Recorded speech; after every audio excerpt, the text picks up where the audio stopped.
దేవుని నామమునకు మహిమ కలుగును గాక. Heavenly light ministries global prayer tower ఆధ్వర్యంలో జరుగుతున్న ఉదయకాలపు స్తుతి ఆరాధన కొడుకొచ్చిన మిమ్మల్ని అందరినీ ప్రేమపూర్వకంగా ఆహ్వానిస్తున్నాను.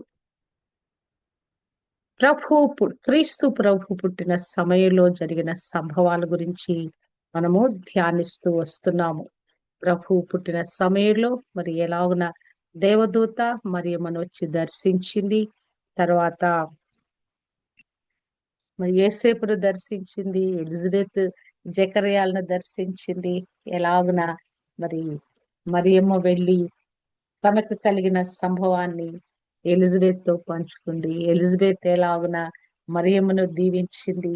మరి మరియమ్మను ఎలిజబెత్ తన దీవెనలతో మరి ఆత్మ అభిషిక్తురాలై ఆ పలికిన మాటలను బట్టి మరి ఇక్కడ మరియ ప్రతిస్పందిస్తూ ఒక పాట పాడుతా ఉందండి. దీన్ని మరి ఒక క్రైస్తవ లోకము ఇదొక ప్రత్యేకమైనటువంటి పాటగా మరి ప్రాముఖ్యంగా మరి ఈ మాటలను ఎక్కువగా కేథలిక్ వారు ఆమెను జ్ఞాపకం చేసుకుంటూ ఈ పాటను ప్రత్యేకంగా వారు అనుదిన వారి క్రిస్మస్ సమయంలో ఒక ప్రార్థనగా కూడా వారు చేస్తారట ఆమె పాడిన పాట.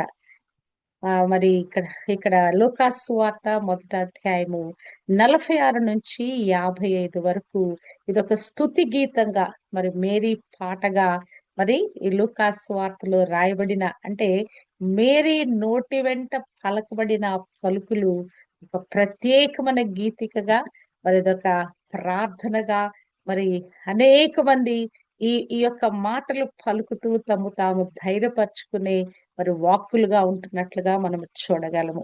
అంటే ఇక్కడ ఈ మేరీ పలికిన ఈ పలుకులలో ఆమెలో నుంచి ఒక ఆనందము, ఒక కృతజ్ఞత, ఒక లోతైన రక్షణ అనుభవము మరి అక్కడ వ్యక్తీకరణ చేస్తున్నట్లుగా మనము చూడగలము. ఇది మ్యాగ్నిఫికెంట్ అనేటువంటి ఒక ప్రత్యేకమైన పదంగా ఈ యొక్క పాటను అభివర్ణించారు. మరి మరి మానవుని యొక్క వినయ విధేయతలు ఎలా ఉండాలి, ఆ వినయ విధేయతలు కలిగిన వ్యక్తి మీద దేవుని యొక్క అనుగ్రహము ఎలా ఉంటది, ప్రజలకు దేవుడు తన విశ్వసనీయతమైన ఆ యొక్క నిబంధనలో నుంచి ఎటువంటి కార్యాలు చేస్తాడనే అంశాలను ప్రతిబింబిస్తున్నట్లుగా మనము చూడగలము. మనం చూసినట్లయితే మరి ఇక్కడ 46 నుంచి 55 వరకు ఉన్నటువంటి ఈ విషయాలలో మనము చూస్తే గనక మరి మొట్టమొదటిగా ఇది 1 సమూయేలు 2వ అధ్యాయము 1 నుంచి 10 వరకు ఆ యొక్క హన్నా మరి చేసిన విజ్ఞాపనకు దాదాపుగా రిలేటెడ్ గా ఉంటదండి. మరియ పాడిన పాట మరి హన్నా చేసిన విజ్ఞాపన దాదాపు అందులోని మాటలు ఇందులోని మాటలు రిలేటెడ్ గా ఉంటాయి. అంటే ఆ దినాలలో ధర్మశాస్త్ర గ్రంథంలో రాయబడిన విషయాలను వారు పదే వాటిని చదివి ధ్యానించేవారంట. అంటే ఆ మాటల యొక్క హన్నా విజ్ఞాపన యొక్క ఆ ప్రభావము యొక్క మేరీ మీద ఉందన్నమాట. ఈమె కూడా హన్నావలే దీనురాలే మరి హన్నా చేసిన ప్రార్థనను ఇక్కడ పాట రూపకంగా పాడుతున్నట్లుగా మనము చూడగలము. అంటే తగ్గింపు, హెచ్చింపబడుట, మానవుడు తను తాను తగ్గించుకుంటే ఎలా హెచ్చింపబడతాడని ఒక అంశం ఉన్నట్లుగా మరి దేవుని యొక్క ఫెయిత్ఫుల్నెస్, ఆయన కనికరము, ఆయన దయ, ఆయన యొక్క విశ్వాసత మానవుని ఎడల ఎలా ఉంటాయి. తర్వాత వచ్చేసి మరి ఎవరైతే తగ్గించుకున్నారో వారిని దేవుడు ఎలాగున హెచ్చింప చేస్తాడు, మరి ఎలాగున బలవంతులను మరి ఆయన పక్కకు నెట్టివేసి దీనులైన వారిని ఎలాగున ఆయన మరి దరి చేర్చుకుంటాడు. ఇది ఒక మరి భయభక్తులతో కూడిన ఒక పాటగా మనము చూడొచ్చు. హల్లెలూయా. అంటే 2025 సంవత్సరాల నుంచి కూడా ఈ పాట మరి పాడుతూనే ఉన్నారు, ఈ పాటను ధ్యానిస్తూనే ఉన్నారు కదా. అన్ని తరముల వారు నన్ను ధన్యురాలు అందురనే మాట నిజంగానే అప్పటి నుంచి ఇప్పటి వరకు కూడా లోక రక్షకుడిని ఈ లోకానికి తీసుకొని వచ్చిన తల్లి అయిన మరియా మరి వ్యక్తిగా ఘనపరచబడతా ఉంది. తను పాడిన పాట ద్వారా ఘనపరచబడతా ఉన్నది. కానీ ఆమె మాట్లాడుతున్న మాటలు చూస్తే 46వ వచనములో, ఇప్పుడు మరియ ఇట్ల నేను నా ప్రాణము ప్రభువును ఘనపరచుచున్నది. హల్లెలూయా! ఇక్కడ మరి ఎలిజబెతు మరి నువ్వు ధన్యురాలివమ్మా అని చెప్పేసి మరి ఆ మాటలన్నీ మాట్లాడిన తర్వాత మరియ పాటను ఎలా స్టార్ట్ చేసిందంటే, నా ప్రాణము ప్రభువును ఘనపరచుచున్నది. చాలా సార్లు మనం పెదవులతో ఘనపరుస్తాము, లేకుంటే మనసుతో ఘనపరుస్తాము కదా! కానీ ఇక్కడ ఈమంటున్నది, నా ప్రాణము ప్రభువును ఘనపరచుచున్నది. దేవునిని స్తుతించి ఆరాధించుటంటే మనమేదో పైపైన పాటలు పాడటం, పైపైన స్తుతులు చెల్లించటం కాదు. మన ప్రాణమంతటితో, మన బలమంతటితో, మన శక్తంతటితో దేవునిని స్తుతించి ఆరాధించాలి. ఇక్కడ ఏమంటుంది? ఘనపరచుచున్నది. నా ప్రాణము ప్రభుని ఘనపరచుచున్నది. కీర్తనకారుడు కూడా ఇదే అభిలాష వ్యక్తపరుస్తాడండి. 42:1, 42:2లో చూస్తే, నా ప్రాణము దేవుని కొరకు తృష్ణగొనుచున్నది, దుప్పి నీటి వాగుల కొరకు ఆశపడునట్లు నా ప్రాణము నీ కొరకు ఆశపడుచున్నది. అంటే దేవునితో మనం మమేకం కావాలంటే మన ఔటర్ యొక్క శరీరము, లోపలున్న ప్రాణంతో సహా మన మనస్సు, మన హృదయం అంతటితో కలిసి, మన ప్రాణమంతటితో దేవునిని మనము స్తుతించి ఆరాధించబద్దులమైన ప్రభు, నీ పూర్ణ హృదయము, నీ పూర్ణ బలము, నీ పూర్ణ శక్తి, నీ పూర్ణ వివేకము కదా! నీ పూర్ణ మనసు, నీ పూర్ణ హృదయం అంటే దేవునిని ఆరాధించేటప్పుడు, దేవుని కొరకైన ఆ స్తుతి ఆరాధన మనం చేసేటప్పుడు, అంటే total being, outer being and inner being కలిపి మనము దేవునిని ఆరాధించాలి. అంటే సజీవులు సజీవులే కదా నిన్ను స్తుతించెదరు, మన్ను నిన్ను స్తుతించదు, పాతాళమున నీకు స్తుతి కలగదంటే, బ్రతికి ఉన్నాము అంటే, ప్రాణముతో ఉన్నాము అంటే ఎలాగున దేవుని ఆరాధించాలి? ఈ ప్రాణమంతటితో దేవుని ఆరాధించాలి. లోపల నుంచి, ఇన్నర్ బీయింగ్ లో నుంచి మనము ప్రభుని ఆరాధించాలి, ఘనపరచాలి. 135లో అంటాడు, నా ప్రాణము ఆయన కొరకు కనిపెట్టుచున్నది. కీర్తనకారుడు మరి పలికిన పలుకులు అసలు నా ప్రాణము దేవుని కొరకు ఎంత కనిపెడుతుందంటే, కావలి వారు ఉదయం కొరకు కనిపెట్టిన దానికంటే ఎక్కువగా నా ప్రాణము ప్రభు కొరకు కనిపెట్టుచున్నది. హల్లెలూయా! నిజంగానే మరి కీర్తనకారుడు రాసినటువంటి ఆ అనుభవంలోకి మనం వెళ్ళగలిగితే, ఆయనను మనం ఎలాగున ప్రభుని ఆరాధించాలి, ప్రభుని ఎలాగున మనము స్తుతించాలి అనే మాటలు నిజంగానే ఆ దావీదు రాసిన కీర్తనలో మనము చూస్తే, తన ప్రాణమంతటితో ప్రభుని ఎలా ఘనపరుస్తున్నాడు, ఎలా ఆరాధిస్తున్నాడు అనే విషయాలు మనకు మనకు తెలుస్తుంది. మరి యొక్క 84 అధ్యాయంలో కూడా చూస్తే, నా ప్రాణము ఎంతో ఆశపడుచున్నది, అది సొమ్మసిల్లుచున్నది, జీవము గల దేవుని దర్శించుటకు నా హృదయము, నా శరీరము ఆనందముతో కేకలు వేయుచున్నవి. అబ్బా!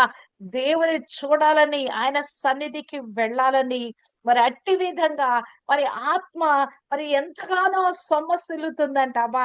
దే కదా! సొమ్మసిల్లుతుందట. మరి ఆహ్, అసలు ఆ మాట చూస్తే దేవుని మందిరముకు వెళ్ళటానికి, దేవుని సన్నిధికి వెళ్ళటానికి ఆయన ప్రాణము సొమ్మసిల్లుతుందంట. ఇక్కడ మనం చూసినట్లయితే ఈ ఈ యొక్క మరియ పాడుతున్న ఈ పాటలో, నా ప్రాణము ప్రభుని ఘనపరచుచున్నది. అంటే మనము చేయవలసిన పనేంటంటే, మన ప్రాణాత్మ శరీరాలతో దేవునిని ఆరాధించాలి. దేవుని కొరకు మనము జీవించాలి. ఎల్లప్పుడూ కూడా ఆయన ఘనపరిచేవారుగా ఉండాలి. నన్ను ఘనపరచు వారిని నేను ఘనపరచెదను. అతడు నా నామము ఎరిగిన వాడు గనక నేను అతనిని ఘనపరచెదను. హల్లెలూయా! అంటే ఈ దేవుని నామము ఎరిగిన మనము, దేవుడు ఎవరో ఎరిగిన మనము, ఆ జీవము గల దేవుడు, నిజమైన దేవుడు కదా! ఈ లోక రక్షకుడైన దేవుని ఎరిగిన మనము ఎలాగున దేవుని ఆరాధించాలి, ప్రాణమంతటిలో మంతటితో ఆయనను ఘనపరిచేవారుగా ఉండాలని మరియా మనకు ఉద్బోధిస్తా ఉన్నది. ఇంకను మనం చూసినట్లయితే 47వ వచనములో అంటుంది, ఆయన తన దాసురాలి దీన స్థితిని కటాక్షించెను. హల్లెలూయా. అంటే ఆమె ఎంత దీనురాలో, ఎంత దయకు ప్రాప్తురాలైందో ఈమె యొక్క మాటల్లో మనం అర్థం చేసుకోవచ్చు. అసలు తన యొక్క ఆ ఆత్మలో మరి మత్తయి సువార్త 5:3లో చెప్పబడినట్లుగా ఆత్మ విషయమై దీనులైన వారు ధన్యులు. అంటే ఈ స్టేటస్ లో, ఈ ఆత్మీయమైన స్టేటస్ లో ఉందండి. ఆత్మలో దీనురాలుగా ఉంది. మరి అందుకని ఆమె స్టేట్మెంట్ తన దాసురాలి దీన స్థితిని కటాక్షించిన. అంటే నేను ఈ యొక్క ఆత్మలో ఇంత దీనురాలుగా ఉన్నాను కనుక నేను దేవుని కటాక్షము పొందుకున్నాను కదా. ఇక పేతురు పత్రికలో, యాకోబు పత్రికలో రాయబడిన మాటలు, దేవుడు అహంకారులు ఎదిరించి దీనులకు కృప అనుగ్రహింప చేస్తాడు అనే మాట 2 చోట్ల రాయబడింది. యాకోబు 4:6లో రాయబడింది, మొదటి పేతురు 5:5లో ఎగ్జాక్ట్ మాటలు. దేవుడు అహంకారులను ఎదిరించి దీనులకు కృప అనుగ్రహించును అని లేఖనము చెప్పుచున్నది. రాయబడినటువంటి ఆ మాటలను మరి వీరు ఉటంకిస్తున్నారు. అంటే కృప ఎవరికి దొరుకుతుందంటే, అనుగ్రహం ఎవరికి దొరుకుతుందంటే, ఎవరైతే దీన స్థితికి, ఆత్మలో ఆ దీన స్థితికి వెళుతున్నారో దేవుని యొక్క కటాక్షము దొరుకుతున్నట్లుగా మనము చూడగలము. అంటే దేవుడు దీనులను ఆదరిస్తాడు. మరి 2 కొరింథీ 7:6లో పౌలు భక్తుడు అంటున్నాడు, దీనులను ఆదరించు దేవుడు. హల్లెలూయా. దేవుడు ఎవరికి ఆదరణకర్తగా ఉన్నాడండి? ఎవరైతే ఆ దీనత్వంలో ఉన్నారో వారిని ఆదరిస్తున్నాడు. గర్విష్ఠులు ఆయన పట్టించుకోడు. గర్విష్ఠులను ఆయన దూరం నుండి బాగుగా ఎరుగును. 138వ అధ్యాయంలో రాయబడి ఉంటది. ఆయన దీనులను వైపు తన దృష్టి, తన కనుదృష్టి పెడతాడు. మరి క్రీస్తు ప్రభు కూడా ఆ దీనత్వాన్ని సంతరించుకున్న వాడుగా ఉన్నాడు. ఆయన తన మాటలలో మరి ఆయన చెప్తాడు కదా, మత్తయి సువార్త 11:29లో, నేను సాత్వికుడను, దీన మనస్సు కలవాడను. హల్లెలూయా. ఇక్కడ తల్లి అయిన మరి కూడా మరి దేవుడు నా దీన స్థితిని కటాక్షించాడు అంట. అంటే దీనులుగా ఎవరైతే ఉన్నారో వారందరూ కూడా దేవుని కటాక్షం పొందుకుంటారన్నమాట. ఈ ఉదయ కాలము మనం నేర్చుకోవాల్సిన మాట. దీనత్వంలోకి మళ్ళీ వెళ్లే కొద్దీ, ఆ సాత్వికత్వంలోకి మనం వెళ్లే కొలది దేవుని యొక్క కటాక్షానికి, అనుగ్రహానికి మనం పాత్రులం అవుతాం అన్నమాట. అందును బట్టి మనమేం చేయాలి? దేవుడు తగిన సమయమందు మనం హెచ్చించినట్లు ఆయన బలిష్టమైన చేతి కింద దీన మనస్కులై మనము జీవించాలని యొక్క మరియ ద్వారా మనము నేర్చుకోవచ్చు కదా. ఆమె దీన మనస్కురాలు ఉంది గనక, దేవుని కటాక్షం పొందుకుంది గనక, మరి ఆ గొప్పవాడైన లోక రక్షకుడైన యుగ యుగములు యాకోబు నేలేవాడు అంతము లేని రాజ్యము కలిగిన ఆ కుమారుడిని తన గర్భాన ఆమె పొందుకునగలిగింది. క్రీస్తు ప్రభుని మరి యొక్క రక్షకుడైన ఆ క్రీస్తుని మన హృదయాలలో మనము ధరించాలంటే ఈ దీనత్వం మనకు కావాలండి. క్రీస్తు ఎల్లప్పుడూ మన హృదయాలలో నివాసము చేయాలి. ఎల్లప్పుడూ ఆత్మస్వరూపుడుగా ఆయన మనలో నివసించాలంటే మనలో ఈ దీనత్వం అవసరం. ఈ దీన స్థితి మనకు అవసరం. గర్విష్ఠుల దగ్గర ఆయన ఉండడు కదా. ఎల్లప్పుడూ మరి ఆయన మనలో నివసించాలంటే ఈ దీనత్వం అనేటువంటి గుణ లక్షణాన్ని మనం ప్రాక్టీస్ చేయబద్దులమైన. చాలా సార్లు అసలు మానవుడికి ఎల్లప్పుడూ గర్వము, అహంకారము, అతిశయము ఎల్లప్పుడూ ఇవన్నీ పెట్టుకునే ఉంటాయండి. అసలు తగ్గించుకోవటం అనేది మానవుని వల్ల కాని పని. ఎల్లప్పుడూ చేసుకున్నట, ఎల్లప్పుడూ అహంతో నింపబడి ఉన్నట, ఎల్లప్పుడూ నేనే గొప్ప, నాకు సాటి ఎవరు లేరనే అహంకారంతో కూడిన విధంగా మానవుని జీవితము కొనసాగుతుంది. ఎవరు దీనులే, దేవాది దేవుని ఎదుట మరి ఎవరు దీనులై ఉంటారో వారిని దేవుడు కటాక్షించువాడైనాడు. హబక్కూకు రాస్తాడు, హ్మ్. ఏది ఉత్తమమో అది నీకు తెలియచేయబడింది. ఏం తెలియచేయబడింది? దీన మనసు కలిగి దేవుని ఎదుట ప్రవర్తించుటయు. హల్లెలూయా! కదా! ఈ దీన మనసు మనం కలిగినప్పుడు నిశ్చయంగా దేవుని వలన మనము హెచ్చింపబడతామండి. ఇక్కడ మరియ అనుభవంలోంచి, మరియ సాక్ష్యంలో నుంచి నేనెందుకు ఈ కృపను, ఈ కటాక్షాన్ని మరి నేను పొందుకోగలిగానంటే మరి ఆ లోక రక్షకుడు నా గర్భాన ఉదయించటానికి దేవుడు నన్ను ఎందుకు ఎన్నుకున్నాడంటే, నేను దీన స్థితిని కలిగి ఉన్నాను గనక కటాక్షింపబడ్డాను అని ఆమె ఇక్కడ మనకి ఉద్బోధిస్తా ఉన్నది. 48వ వచనము. నా ఆత్మ నా రక్షకుడైన దేవుని యందు ఆనందించెను. హల్లెలూయా! హల్లెలూయా! నిజంగా ఇక మరి ఒక 14, 15 సంవత్సరాల కుమార్తె అసలు దేవునిని కంప్లీట్‌గా అవగాహన ఉన్నదండి. ఆమె ధర్మశాస్త్ర గ్రంథాన్ని మరి ఎంతగానో అవపోసన పట్టిందంట. మరి వారికి ఆ జూయిష్ ట్రెడిషన్‌లో మరి 12 సంవత్సరాలు వచ్చినప్పటికి మగ పిల్లలకి ధర్మశాస్త్ర గ్రంథము మరి కంఠాపాఠం వచ్చేయాలి. మరి కానీ ఈమె కూడా ఒక మగ పిల్లలతో పోటీ పడి ఈ ధర్మశాస్త్ర గ్రంథాన్ని యావత్తు కూడా బాగా పఠించి వేసిందంట. పదే పదే చదివిందంట. దాన్ని అసలు అది ఆ సారాంశం మొత్తాన్ని కూడా ఆమె కంప్లీట్‌గా మరి గ్రహించినదై దానిలో ఆ యొక్క ధర్మశాస్త్ర గ్రంథం మీద గొప్ప మరి యొక్క మరి పట్టు కలిగి ఆమె ఆ ధర్మశాస్త్రాన్ని మరి వల్లెవేసేదంట. మరి అనేకమైన సార్లు దాన్ని కంఠాపాఠంగా చెప్పేదంట.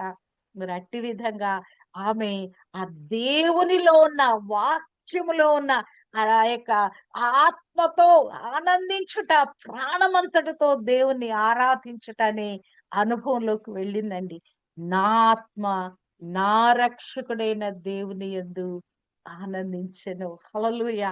ఆ లోపల నుంచి ఆత్మ రక్షణ పొందుకుంటూ మొదటి పేతురు 1:9 రాయబడినట్లుగా ఆత్మ రక్షణను పొందుచు చెప్పన సఖ్యమును మహిమాయుక్తమునైన సంతోషము గలవారే ఆనందించుచున్నారు.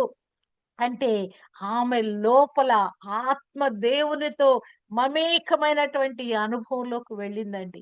పరిశుద్ధాత్మ దేవుడు నూతన నిబంధనలో ప్రభు ఆరోహణమైపోయిన తర్వాత పరిశుద్ధాత్మ కుమ్మరింపు జరిగింది గాని పాత కాలంలో మరి ఆ పాత నిబంధనలో రాయబడినటువంటి ఆ యొక్క జీవ వాక్కులను బట్టి ఆ యొక్క వాక్యాన్ని బట్టి వారు ఆత్మలో ఆనందించుట, దేవునితో అనుబంధం కలిగి ఉండటనే అనుభవంలో ఉన్నారండి వారు కదా!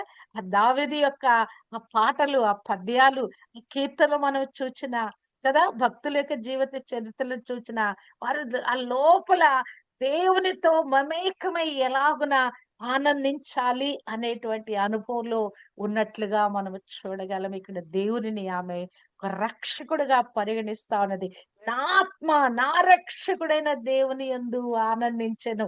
ఆత్మ రక్షణలోకి వెళ్ళాలనే సంగతి కూడా ఆమెకు అర్థమైందండి. ఆత్మ రక్షింపబడాలి. నా ఆత్మ దేవునిలో ఆనందించాలి కదా! లోకంలో ఉన్న ఆనందాలు కాదు గాని ఆత్మలో ఆనందం గురించి ఆమె మాట్లాడుతా ఉన్నది.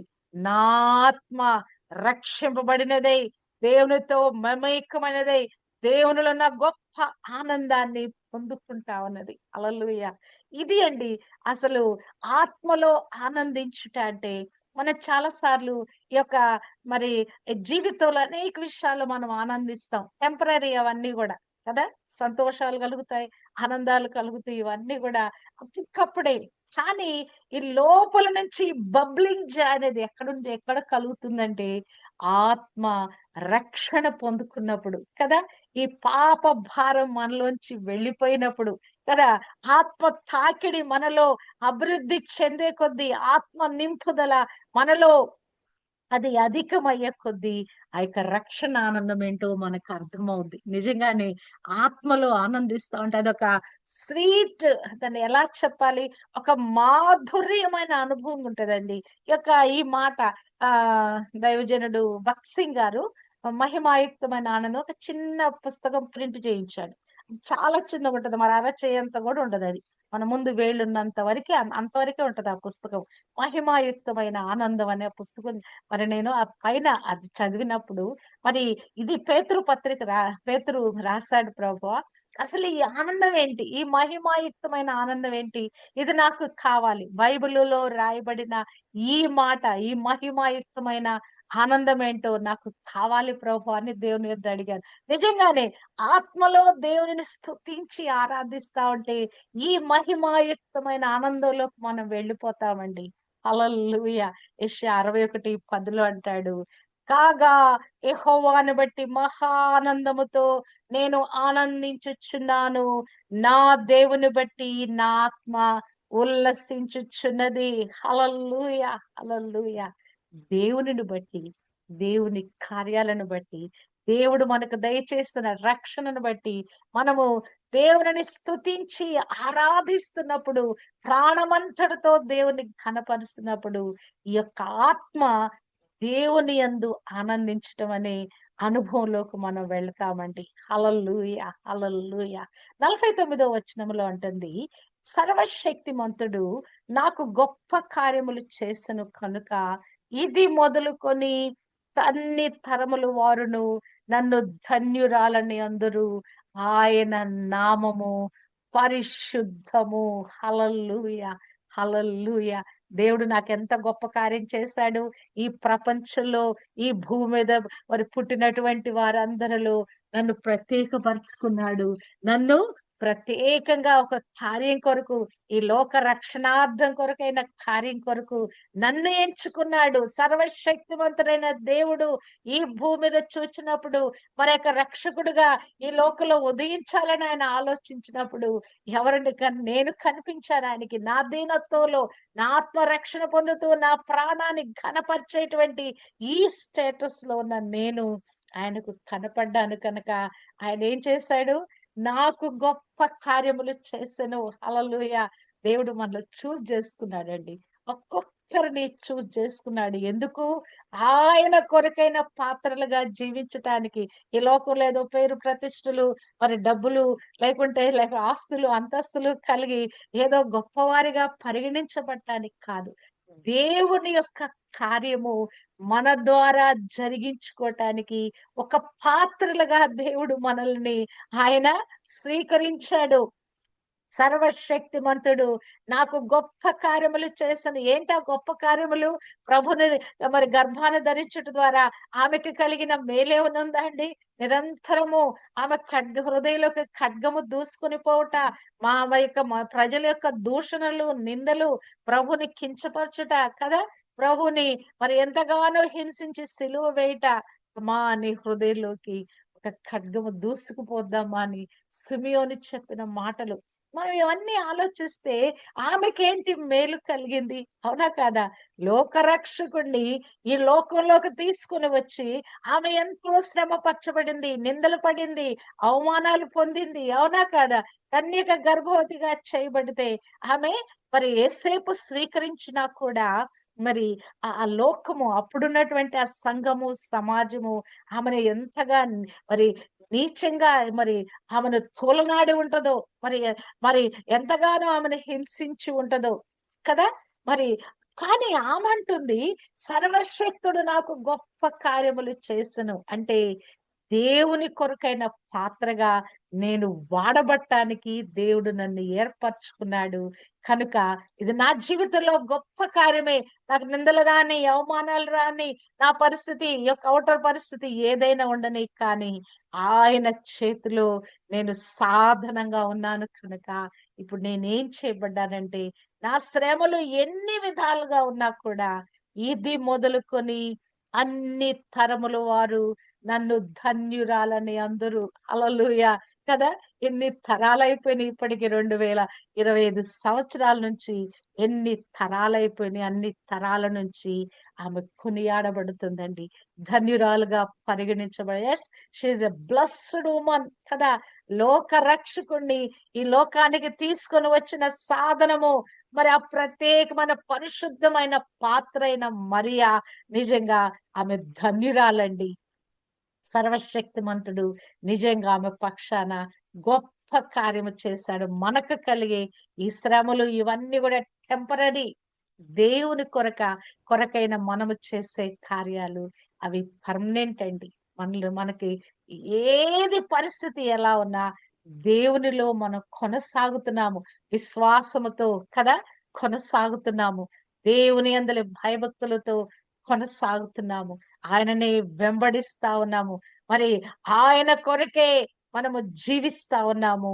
కనుక మనము కలిగి ఉన్న ఈ కృపను బట్టి, ఈ దినత్వాన్ని బట్టి కూడా మనము కూడా కొనియాడబడతామండి. మనము కూడా ధన్యులుగా పరిగణించబడతాము. హల్లెలూయా. ఆయన నామము పరిశుద్ధము. హల్లెలూయా. అసలు ఆమె ఎరిగినటువంటి సత్యము, దేవుడు ఎవరై ఉన్నాడు? ఆయన పరిశుద్ధుడైన దేవుడు. అంతేకాదు ఆయన నామము పరిశుద్ధమైనదని ఇక్కడేమో ఒక స్టేట్మెంట్ ఇస్తా ఉన్న దేవుడు అనే వ్యక్తి అతి పరిశుద్ధుడైన వాడు కదా. ఆ యొక్క కాండాలలో నిర్గమకాండం నుంచి మొదలు పెడితే యెహోవా పరిశుద్ధుడు, యెహోవా పరిశుద్ధుడనే ఆ పదం అనేకమైన సార్లు రాయబడి, నేను పరిశుద్ధుడనై ఉన్నాను గనక మీరు కూడా పరిశుద్ధుడై ఉండాలని ఆ మాటలన్నీ కూడా మోషే ద్వారా ఆ ప్రజలకి వినిపించబడతాయి. ఇక్కడ ఈమె అది గ్రహించింది. ఆ ధర్మ శాస్త్ర గ్రంథంలోంచి నేర్చుకున్న ఆమె ఏమి మాట్లాడుతుంది?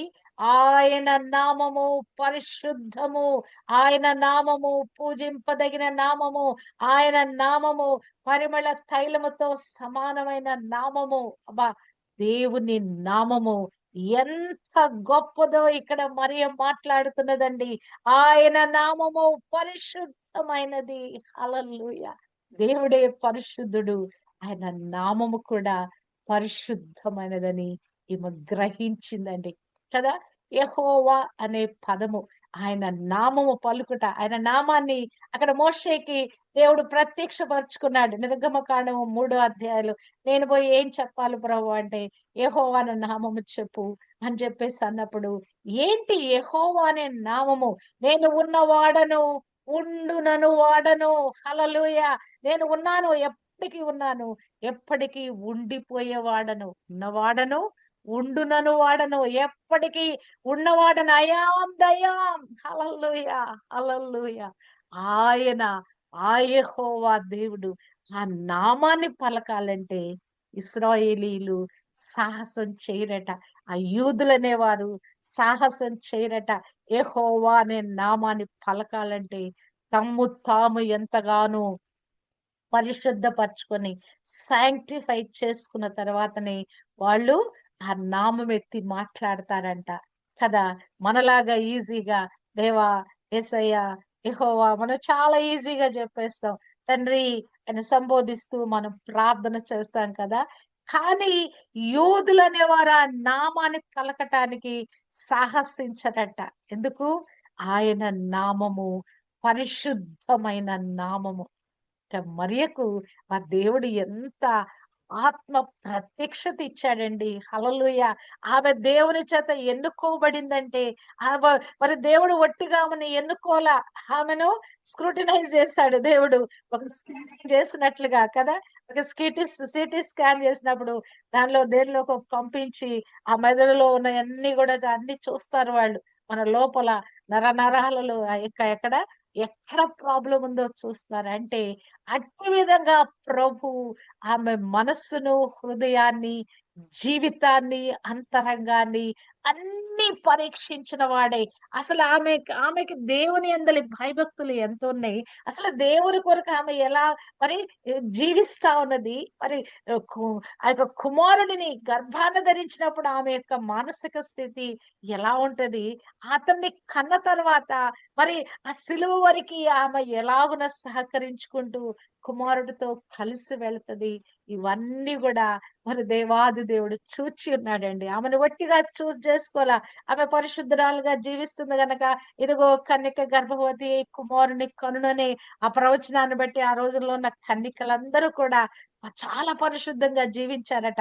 క్రీస్తు నా కడుపున మరి గర్భాన్ని ఉదయించాలని ఆ యొక్క ప్రవచనాన్ని నమ్మి చాలా మంది పరిశుద్ధంగా ఉన్నారట కన్యకలని. కానీ ఈమెలో ఆ దీనత్వము, ఆ ప్రాణమంతటితో దేవుని ఘనపరిచే కృప, ఆ యొక్క ధర్మశాస్త్ర గ్రంథములో ఆమె మరి లోతులోకి వెళ్ళిన వ్యక్తిగా, ఆత్మ రక్షణ గురించిన అవగాహన కలిగిన వ్యక్తిగా, అంతేకాదు దేవుని యొక్క నామము పరిశుద్ధమైన నామమని గ్రహించిన వ్యక్తిగా ఉందండి.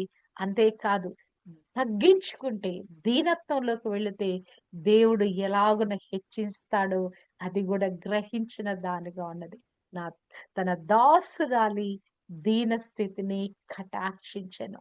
అన్ని తరముల వారు నన్ను ధన్యురాలు అందరూ. నువ్వు గర్విష్ఠగా ఉంటే, నువ్వు కోపిష్ఠగా ఉంటే, లేకుంటే నువ్వు మరొక అవలక్షణం కలిగి ఉంటే నువ్వు ధన్యురాలుగా పరిగణించబడవమ్మా. ఎప్పుడైతే ఓర్చుకుంటావో, ఎప్పుడైతే సహనంతో ఉంటావో, ఎప్పుడైతే ఆ దీనత్వంలోకి వేళ్ళూనుతావో, అప్పుడు నీవు ధన్యురాలుగా పరిగణించబడతావు. హల్లెలూయా! కనుక మనం నేర్చుకుందాం. మరియలో నుంచి మనం ఎలాగున దీనులుగా మార్చబడాలి. లోక రక్షకుడు నాయన మరి తన గర్భాన మరి మనకు అనుగ్రహింప చేసింది. మనము క్రీస్తును ధరించిన మనము అనేక మందికి రక్షణ సువార్త చాటి చెప్పటానికి దీనత్వంతో కూడిన, పరిశుద్ధతతో కూడిన, ప్రాణమంతటితో దేవుని ఘనపరిచే ఆ యొక్క ప్రక్రియ మనలో కూడా జరుగును గాక. మనము కూడా మరియను పోలి మరి దేవుని చేత ఎన్నుకోబడిన వారిలాగా మరి అనేక మంది చేత ధన్యులుగా, దేవుని చేత ధన్యులుగా పరిగణించబడటానికి, లోకంలో ఉన్న వ్యక్తుల ద్వారా కూడా ఘనపరచబడటానికి దేవుడు తన కృప మనకు అనుగ్రహింప చేయును గాక. ఆమేన్.